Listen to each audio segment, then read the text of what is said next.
Guys, good morning. Welcome back to Goyal family food and vlog. I hope कि आप सभी बहुत अच्छे होंगे। गाइस, मैं आप लोगों के साथ अपना आज मॉर्निंग रूटीन शेयर करने वाली हूँ। वैसे तो मेरे ख्याल से सभी हाउसवाइफ्स के सेम ही मॉर्निंग रूटीन रहते होंगे, वही झाड़ू पोछा बर्तन, हस्बैंड का लंच, बच्चों को स्कूल भेजना। चलिए फिर भी मैं अपना आज का मॉर्निंग रूटीन आप लोगों के साथ शेयर करती हूँ। चलिए शुरू करते हैं। गाइज, मेरा रोज का शेड्यूल अलग ही रहता है, मेरा सेम शेड्यूल नहीं रहता।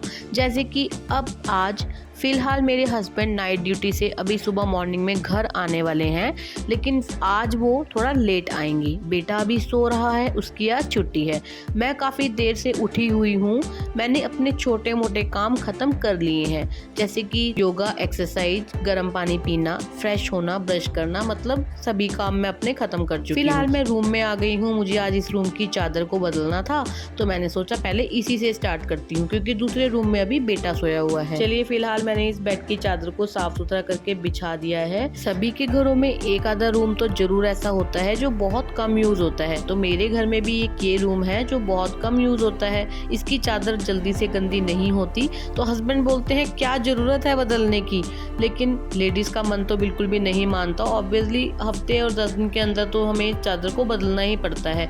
बेशक यूज नहीं होती, मिट्टी तो बैठती ही है, इसीलिए चाहे चादर गंदी हुई हो चाहे नहीं, महीने में 3 बार तो मैं चादर को बदल ही देती हूँ। चलिए अब आ गई हूँ मैं दूसरे रूम में, और बेटा भी सोकर उठ चुका है। आज मैंने उसको जल्दी नहीं उठाया, यानी अब उसके स्कूल का टाइमिंग हो गया है सुबह 6:30 बजे का। जो मेरे व्लॉग्स देखते हैं उनको तो पता है कि मेरे बेटे की स्कूल की टाइमिंग इससे पहले 12:45 की थी, यानी 12:30 से 6 बजे मान लीजिए, लेकिन अब सुबह 6:30 बजे से 12:45 की हो गई है। तो मेरे बेटे को रोज सुबह 5:30-6 बजे उठना ही पड़ता है। आज उसकी छुट्टी थी, तो मैंने सोचा चलो थोड़ी देर और सोने देते हैं। चलिए फिलहाल तो मैं बातों को छोड़कर काम में लगती हूँ। इस रूम की चादर को तो मुझे आज नहीं बदलना, इसको ऐसे ही झाड़ कर दोबारा मैं बिछा दूंगी। गाइस, आजकल मैंने अपनी एक ये पर्सनल बॉटल अपने पास रखनी शुरू करी है, जिससे मुझे पता लगे कि मैं दिन का कितना पानी पीती हूँ। यानी मैं एक बॉटल अभी सुबह से लेकर पी चुकी हूँ, और मैंने दूसरी बॉटल भर के सिरहाने पर रख दी है। गाइस, जैसे कि मैं अपने पहले व्लॉग्स में भी ये बात बताती हूँ कि अगर हमने घर का छोटा मोटा सामान जो इधर उधर फैला रहता है उसको सुबह उठते ही उठा दिया, और अपनी चादरों को, मतलब अपने बेड को संवार दिया, सब चादर वादर झाड़ कर बिछा दी, तो ऐसा लगता है जाने कितना काम हमारा खत्म हो गया। चलिए फिलहाल मुझे कुछ सामान बेड के अंदर भी रखना था, तो वो भी मैं साथ साथ रख दूंगी, क्योंकि बेड संवारने के बाद अगर बेड खोलना पड़ जाए वो मुझे बहुत ज़्यादा बुरा लगता है। फिर तो सारा दोबारा ही करना पड़ता है, चादर सेट आती ही नहीं है। चलिए चादर मेरी बिछ गई है, और बीच बीच में काम छोटे मोटे और भी चलते रहते हैं। जैसे अभी बीच में आ गया था दूध वाला, तो मैं ले आई हूँ दूध। मैं बेटे को बोल रही हूँ कि इतने मैं अपने और काम खत्म करती हूँ, आप इतने नहा लो, लेकिन बेटा कह रहा है आज मेरी छुट्टी है, आज मैं बाद में नहाऊंगा। हाँ, नहाने से याद आया कि मेरे कुछ नोन, मेरी नज़र में मतलब कुछ ऐसी लेडीज़ हैं जो सुबह सुबह ही नहा लेती हैं, उसके बाद अपना काम शुरू करती हैं। लेकिन गाइज मेरे साथ ऐसा नहीं है, क्योंकि मुझे थायराइड की प्रॉब्लम है और मुझे पसीना बहुत ज़्यादा आता है। अभी चल रहे हैं गर्मियों के दिन, और वैसे भी अगर आप पंखा बंद करके झाड़ू मारने लगो या कोई और डस्टिंग का काम करने लगो, तभी आप कितना पसीनो पसीन हो जाते हैं। सभी लेडीज़ जानती हैं इस बात को। तो पता नहीं कैसे, मतलब पहले नहा के काम कैसे कर पाते हैं, मुझे समझ नहीं आया है आज तक। मैं तो अपना सारा काम खत्म करके धूल मिट्टी का, झाड़ू पोछे का, बर्तन कपड़े सब करने के बाद नहाती हूँ, और मतलब उसके बाद ही नहाना मुझे पसंद है। या फिर अगर ऐसा नहीं है कि कभी पहले नहीं नहाई, अगर पहले नहा भी लेती हूँ तो मुझे झाड़ू पोछा सब करने के बाद मुझे दोबारा नहाना ही पड़ता है। क्योंकि गाइज मेरा शायद इसी वजह से भी थोड़ा चल जाता है काम, क्योंकि सुबह मॉर्निंग की पूजा अक्सर मेरे हस्बैंड करते हैं और इवनिंग की मैं और मेरा बेटा, तो शायद मेरा काम चल जाता है। जिन लेडीज़ को सुबह ही पूजा पाठ, मतलब जिन लेडीज़ को करना होता है पूजा पाठ सुबह, उनको तो ऑब्वियसली नहाना पड़ता ही है। चलिए फिलहाल आपसे बातें करते करते मैंने बाहर दीवान की भी चादर झाड़ कर बिछा दी है, और साथ साथ में लगा रही हूँ झाड़ू। जो भी मेरे व्लॉग्स देखते हैं वह जानते हैं, मैं पहले बेड को संवारने के बाद, छोटा मोटा सामान उठा लेने के बाद सबसे पहले झाड़ू लगाने का काम करती हूँ। मेरा मानना यही है कि झाड़ू लगने के दौरान जो भी धूल मिट्टी उड़ती है और जगह जगह बैठती है, वो हम डस्टिंग से हटा सकते हैं। गाइस मेरे ख्याल से तो पुराने समय ज़्यादा अच्छे थे, यानी हमारी दादी नानी के टाइम के, कि जब दीवारों और फर्शों को गोबर और मिट्टी से लीप दिया जाता था और हफ्ते भर की छुट्टी। और अब जितनी ये टाइलें संगमरमर आ गए हैं, जितने ये देखने में सुंदर लगते हैं, उतनी ही इनकी सफाई का भी ख्याल रखना पड़ता है। मुझे कमेंट करके जरूर बताइएगा कि कौन कौन मुझसे सहमत है, कि क्या मैं सही बोल रही हूँ। चलिए फिलहाल अंदर से मैं झाड़ू लगाते लगाते आ गई हूँ बाहर, और अब काम है सीढ़ियों पे झाड़ू लगाने का। यहाँ पर भी मुझे रोज ही झाड़ू लगानी ही पड़ती है, क्योंकि सड़कें कच्ची हैं, जिसकी वजह से बहुत ज़्यादा मिट्टी उड़कर आती है। गाइस मैं अक्सर अपने ब्लॉग्स में ये बात बोलती हूँ कि अगर हमने झाड़ू तरीके से लगाई हुई होती है, मतलब कोने कोने में तरीके से कस के हमने झाड़ू लगाई हुई होती है, तो हमें पोछा लगाने में बिल्कुल भी मेहनत नहीं करनी पड़ती। और काफ़ियों के मैंने देखा है, यानी कि मोटा मोटा झाड़ू मार देते हैं, उसके बाद पोछे में पूरी मेहनत करते हैं, उसका कोई फ़ायदा नहीं है। आप एक बार ऐसा करके देखिएगा कि तसल्ली से बिल्कुल अच्छे से झाड़ू मारिए, उसके बाद आपको पोछा लगाने में 10 मिनट भी नहीं लगेंगे। चलिए फिलहाल चारों तरफ झाड़ू मार लेने के बाद अब मैं आ गई हूँ हाथ मुंह धोकर किचन में। मैं हस्बैंड का वेट कर रही थी, लेकिन हस्बैंड का फोन आया कि मैं दोपहर के बाद ही घर आऊंगा। चलिए फिलहाल मैं अपना और बेटे का नाश्ता बना लेती हूँ, साथ साथ दूध भी उबलने रख देती हूँ। अब आ गई हैं गर्मियाँ, तो अब तो बिल्कुल भी दूध में लापरवाही हम कर ही नहीं सकते। हस्बैंड तो आलू खाना बिल्कुल भी पसंद नहीं करते, लेकिन फिलहाल तो आज मैं और मेरा बेटा ही है ब्रेकफास्ट के लिए, तो अपने और बेटे के लिए मैं झटपट से बनने वाली आलू की सब्जी बनाने वाली हूँ। गाइस आप भी इस झटपट से बनने वाले आलू की सब्जी को एक बार ट्राई जरूर कीजिएगा। ये बच्चों के टिफिन में रखने के लिए तो बहुत ही अच्छा ऑप्शन है। और जब से मेरे बेटे की स्कूल की टाइमिंग सुबह 6:30 बजे की हुई है, तब से तो मैं बहुत ज़्यादा कंफ्यूज हो जाती हूँ कि सुबह सुबह 6 बजे उठ के आखिरकार बनाया क्या जाए। मतलब 6 बजे तो बहुत कम टाइम होता है, मुझे सुबह अब 4:30-5 बजे उठना ही पड़ता है कि क्या बनाया जाए। रोज भी एक जैसी चीज़ नहीं दी जाती बच्चों को। फिलहाल मेरे बेटे को तो ये आलू बहुत ज़्यादा पसंद है, कि आपने देखा मैंने रख दिया है कुकर, और उसमें अपने पसंद के अकॉर्डिंग कोई भी ऑयल आप ऐड कर सकते हैं। फिलहाल मैंने तो मस्टर्ड ऑयल ऐड किया है। साथ में मैंने तेल अच्छे से गर्म हो जाने के बाद जीरा और हींग डाली है। बस ऊपर से डाल दीजिए आलू।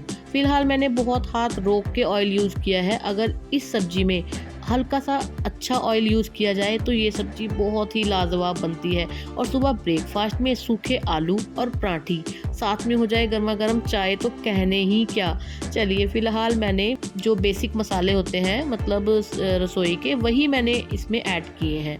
तेल जीरा हींग डालने के बाद सारे आलूओं को, कटे हुए आलूओं को मैंने इसमें डाल दिया था। और उसके बाद लाल मिर्च, हल्दी पाउडर, अमचूर पाउडर, धनिया पाउडर और नमक, बस इन्हीं मसालों का मैंने इस्तेमाल किया है। देखिए आपके सामने डाल रही हूँ मैं पानी। थोड़ा सा मैंने पानी ऐड किया है क्योंकि मैंने ऑयल बहुत कम यूज़ किया है इसमें। बस इसमें लगा लीजिए 2 सीटियाँ। 2 सीटी इसलिए क्योंकि मैंने इन आलूओं को थोड़ा ज़्यादा ही बड़ा साइज का काट लिया है, क्योंकि मेरे पास समय बहुत कम है और हमें भूख भी लगी है, फटाफट करना है ब्रेकफास्ट। और ये चुटकी बजाते ही ये आलू बन जाते हैं, कह सकते हो आप ये। चलिए एक तरफ दूध उबल रहा है देखिए, और दूध उबलते उबलते ये भी साथ में बन जाएंगे आलू। चलिए फटाफट मैं और छोटे मोटे काम निबेड़ लेती हूँ, फिर आती हूँ दोबारा किचन में।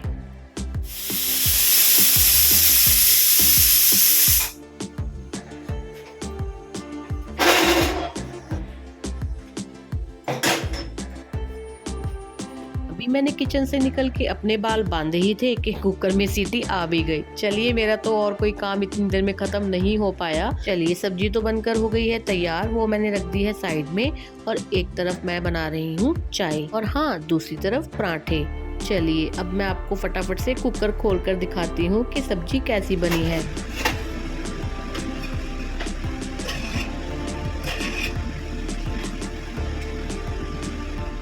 आपको कैसी लगी आप मुझे कमेंट करके बताइएगा। फिलहाल मुझे तो देखने में बहुत अच्छी लग रही है। बेटे को नाश्ता देती हूँ, अगर अच्छी बनी होगी तो अपने आप ही बता देगा। चलिए देखकर आती हूँ। बेटे को ब्रेकफास्ट देने के बाद मैं अपना भी बना लूंगी और कर भी लूंगी। ब्रेकफास्ट लेकर आने से पहले मैं बेटे को बोल कर हटी हूँ कि बेटे फटाफट से रेडी हो जाओ, मैं नाश्ता लेकर आ रही हूँ। लेकिन मेरे बेटे को ड्राइंग का इतना जुनून सवार है कि जब भी उसके पास फ्री टाइम होता है वो ड्राइंग लेकर बैठ जाता है। चलिए मैंने तो ब्रेकफास्ट दे दिया है, मैं फटाफट अपना बना लेती हूँ, क्योंकि उसके बाद अभी मेरा और भी बहुत सारा काम बचा हुआ है करने के लिए। गाइस, हमें नाश्ता करने से पहले हमेशा अपने हाथ धोने चाहिए। ये बड़ी अच्छी बात कही आप।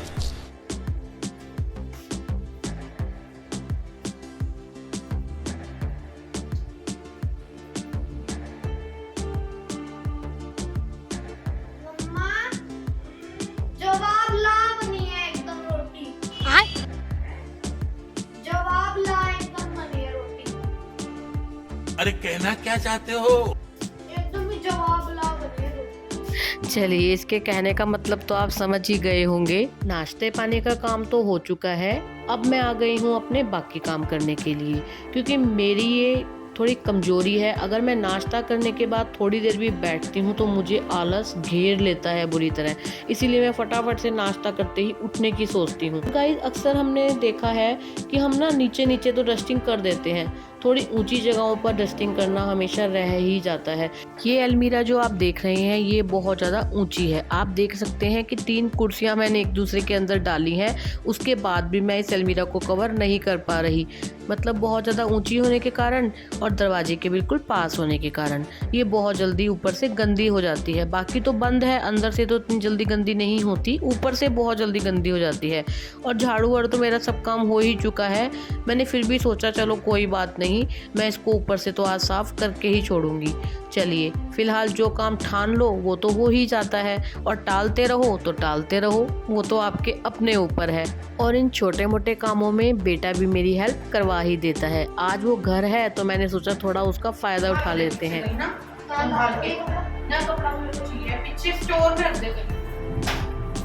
चलिए, थोड़ी मुशक्क़त के बाद मैंने अलमीरा को साफ़ कर ही दिया है। मुशक्क़त इसलिए क्योंकि अभी भी मेरा हाथ प्रॉपर अलमीरा के ऊपर नहीं जा पा रहा।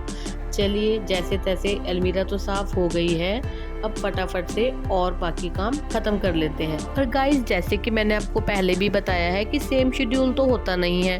यानी ऐसा नहीं है कि रोज़ ही मैं डीप क्लीनिंग में लगी रहती हूँ। अगर रोज़ ही डीप क्लीनिंग में लगे रहो तो बाकी काम हो गया समझो। यानी जैसी ज़रूरत होती है, लगता है कि इस चीज़ को आज साफ़ करने की ज़रूरत है, उसके अकॉर्डिंग साफ़ कर लेते हैं। मुझे लगता है आप लोग भी ऐसा ही करते होंगे। चलिए, बाकी मेरा तो रूटीन ऐसा ही है कि जिस चीज़ की मुझे जब ज़रूरत लगती है उसके अकॉर्डिंग मैं काम करती रहती हूँ। फिलहाल मैं अलमीरा को तो साफ़ कर चुकी हूँ, अब कुछ दिनों की तो उसको साफ़ करने की छुट्टी है। फिलहाल मैं बाकी क्लीनिंग कर लेती हूँ। यानी ये सब छोटी मोटी डस्टिंग तो हमें रोज़ ही करनी पड़ती है। बाई चांस ऐसा हो, तबीयत ठीक ना हो या कुछ और प्रॉब्लम हो तो 1 दिन 2 दिन का हम स्किप कर सकते हैं, लेकिन ये डस्टिंग तो हमें करनी ही पड़ती है। सभी के साथ मेरे ख्याल से सेम ही है। और गाइस, वैसे भी जितना घर साफ सुथरा होगा उतना ही सुंदर लगेगा, चाहे वो घर छोटा हो या बड़ा। गाइस, जब हमने ये एक्सेप्ट कर ही लिया है कि हमने रोज़ यही काम करना है, ज़िंदगी भर यही करना है, वही रोज़ सुबह झाड़ू पोछे बर्तन डस्टिंग, बच्चे पति फैमिली, तो क्यों ना ये सब काम गुनगुनाकर हंसकर मस्ती के साथ किए जाएं। क्यों ना हम इन कामों को अपना लें, यानी अपना साथी बना लें। तो मैं तो ऐसा ही करती हूँ, मैं गुनगुनाती रहती हूँ, मस्ती में घूमती रहती हूँ। मैं कोई भी काम बिना सिरदर्दी के करती हूँ। मतलब ऐसी कोई टेंशन मैं नहीं लेती कि हाय मेरा ये काम पड़ा है वो काम पड़ा है। जो ईजिली मस्ती के साथ होता है वो मैं कर लेती हूँ, और जो मुझे लगता है कि छोड़ सकते हैं तो छोड़ भी देती हूँ। गाइज, चलिए मैं आपको फिर से याद दिलवा देती हूँ कि मैं आपको ये अपना मॉर्निंग रूटीन बता रही हूँ। मतलब ये चल रहा है मॉर्निंग में सारा काम। मेरे ख्याल से डस्टिंग का काम तो मेरे पास इतना है कि मैं पूरा एक व्लॉग डस्टिंग के ऊपर बना सकती हूँ, लेकिन मुझे आप लोगों को बोर थोड़ी ना करना है। चलिए, फिलहाल डस्टिंग करते करते आपसे बातें भी मैं कर रही हूँ। और ये देखिए, मेरे पास ये कुछ ग्रीन टी के डब्बे खाली हुए थे जिसके मैंने फ्लावर पॉट बना दिए हैं। मैं वीडियो के लास्ट में आपको इसका एक DIY करके दिखाने वाली हूँ, तो आप कंटिन्यू रहिएगा, मतलब स्किप मत कीजिएगा वीडियो को। बहुत देर से मैं डस्टिंग में लगी हुई हूँ और डस्टिंग का काम भी मेरा हो चुका है ख़त्म, लेकिन डस्टिंग का काम खत्म हुआ है, अभी भी मेरा काफ़ी काम बचा हुआ है गाइस। अभी मुझे किचन साफ करनी है और पोछा लगाना है, और भी मतलब उसके अलावा भी बहुत काम है। यानी मेरे ख्याल से सभी के पास मॉर्निंग में इतना काम होता ही है। हाल डस्टिंग हो गई है, अब टाइम है पोछा लगाने का। चाहे जितनी भी देर हो रही हो, मैं पोछा हमेशा हाथ से ही लगाना पसंद करती हूँ गाइस। हाथ से पोछा लगाने के मुझे तो बहुत ज्यादा फायदे नजर आते हैं। आप जो योगा पोजेज नहीं भी जानते होंगे, वो भी पोछा आपका करवा देता है। और पोछा लगाने से हमारी बॉडी की फ्लेक्सिबिलिटी भी अच्छी होती है। ऐसा किसी बड़े बुजुर्ग ने नहीं कहा, मेरे ही विचार कहते हैं। और गाइस यकीन मानिए, अगर आप हाथ से पोछे लगाया करेंगे तो आप बिल्कुल मेरे जैसे पतले दुबले दिखने लग जाएंगे कुछ ही दिनों में। नहीं नहीं, ऐसा कुछ नहीं होगा। मेरी बातों में मत आइए, आपके जैसी मर्जी हो वैसे पोछे लगाइए। चलिए, पोछे का काम खत्म कर लेने के बाद मैं आ गई थी किचन में। किचन को भी मैंने साफ कर लिया है। गाइस मेरे ख्याल से तो सभी के सेम ही मेरे जैसे मॉर्निंग रूटीन में काम चलते होंगे। मैं रसोई का भी काम खत्म कर आई हूँ, और यहाँ का भी जो भी मुझे साफ सुथरा करना है मैं कर लूँगी। उसके बाद चली जाऊँगी मैं नहाने, और नहाने के बाद बस मैं आपको दिखाऊँगी सबसे पहले एक DIY। चलिए, मैं अपना सारा काम खत्म करके आप लोगों के सामने आकर बैठ गई हूँ। चलिए फटाफट से एक इजी सा DIY बनाते हैं, जो हम बनाने वाले हैं ग्रीन टी के खाली बॉक्स से। मेरे पास ग्रीन टी के 2-3 बॉक्स खाली हुए थे, इसमें से एक बॉक्स मैंने ले लिया है, और साथ में है मेरे पास काफी सारे प्रिंट्स के गिफ्ट पेपर्स। फिलहाल जो मैंने अपने पास रखा है, मैं आज उस गिफ्ट पेपर का इस्तेमाल करने वाली हूँ। तो मैं क्या करूँगी, बस कुछ भी हमें नहीं करना है, इस बॉक्स के चारों तरफ गोंद अप्लाई करनी है पतली पतली, और इस गिफ्ट पेपर को मेजर करके हमें इसके चारों तरफ इसको चिपका देना है। हमें गिफ्ट पेपर को दोनों तरफ से थोड़ा एक्स्ट्रा रखना है, ताकि हम बॉक्स के नीचे और बॉक्स के अंदर भी इसको थोड़ा चिपका सकें। मैंने मेजर करके, मतलब इसमें कोई खास मेजरमेंट की जरूरत नहीं है, थोड़ा रैंडमली मेजर करके मैंने मतलब पेपर को काट लिया है उसके साइज का। देखिए मैंने दोनों तरफ से थोड़ा एक्स्ट्रा रखा है। बस अब हमें इसको इसके चारों तरफ अच्छे से चिपका देना है।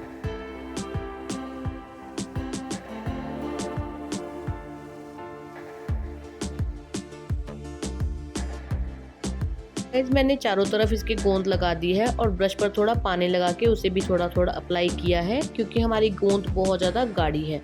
चलिए फिलहाल फटाफट से इसके सूखने से पहले हम इसके ऊपर इस कागज को रैप कर देते हैं।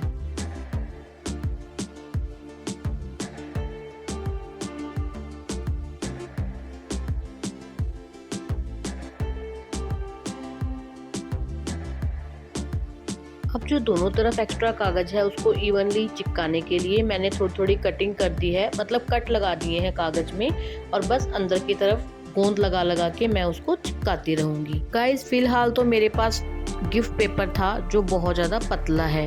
अगर आपके पास इससे कुछ और अच्छा मटेरियल हो, यानी जैसे वॉलपेपर या फिर इससे भी कुछ और अच्छा, जैसे स्लैब पे लगाने के लिए कवर आता है, तो उस टाइप का भी आप कोई मटेरियल इस पे यूज़ कर सकते हैं, जो और भी ज़्यादा अच्छा हो जाएगा।